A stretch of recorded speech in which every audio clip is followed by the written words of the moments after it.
உமக்கு ஸ்தோத்திரம். அந்த வாக்குத்தத்தத்தை நிறைவேற்றுவதற்கு நீங்க எங்களோடு கூட இருந்து கிரியை செய்கிறதற்கு நீங்க உண்மை உள்ளவராக நீங்க இருக்க போகிறீங்க ஆண்டவரே.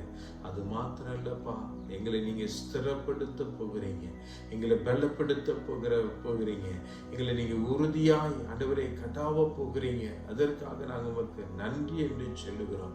எங்களை ஸ்திரப்படுத்தி எங்களை ஸ்தானங்களில் எங்களை வீற்றிருக்க பண்ண போகிற தயவுக்காக உமக்கு நாங்கள் நன்றி என்று சொல்லுகிறோம் ராஜா. ஆண்டவரே, எந்த தீமையும் எங்களை அணுகாதபடிக்கு இந்த மாதம் முழுவதும் உடைய இரத்த கோட்டைக்குள்ளே உடைய செட்டைகளின் மறைவுக்குள்ளே எங்களை நீர் உள்ளைக்கு பாதுகாத்துக் கொள்ளுகிற தயவுக்காக நாங்கள் உமக்கு நன்றி என்று சொல்லுகிறோம் ராஜா. உமக்கு நாங்கள் நன்றி செலுத்துகிறோம்.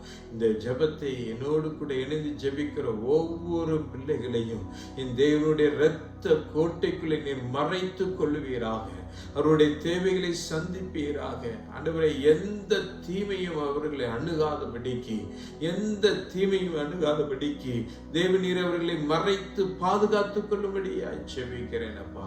உடைய இரத்த கோட்டைகளே ஆண்டவரே, இந்த பிள்ளைகளை நான் ஒப்பு கொடுக்கிறேன். கரம் இவர்களை பாதுகாத்துக் கொள்ளட்டும். ஆண்டவரே, உமக்கு ஸ்தோத்திரம். ஆண்டவரே, எத்தனை பேரு இவர்களுக்கு விரோதமாய் எழும்பினாலும் ஆண்டவரே, அவர்கள் ஒன்றும் வாய்க்காதபடிக்கு என் தேவனை செய்கிற தயவுக்காக நாங்கள் உமக்கு நன்றி செலுத்துகிறோம். உடைய கரத்தில் எங்களை முழுவதுமாய் தாழ்த்துகிறோம். நீங்க எங்களை பாதுகாத்து நடத்துங்க, நீங்க எங்களை ஸ்திரப்படுத்துங்க, நீங்க எங்களுக்கு உண்மை உள்ள தேவனாய் நீங்க எங்களோடு கூட இருங்க. ஆண்டவரே, உடைய கரத்தில் எங்களை முழுவதுமாய் விட்டு கொடுக்கிறோம். பலப்படுத்தும், ஆசீர்வதியும். இயேசுவின் நாமத்தில் பிதாவே, ஆமென், ஆமென். Thank you. God bless you.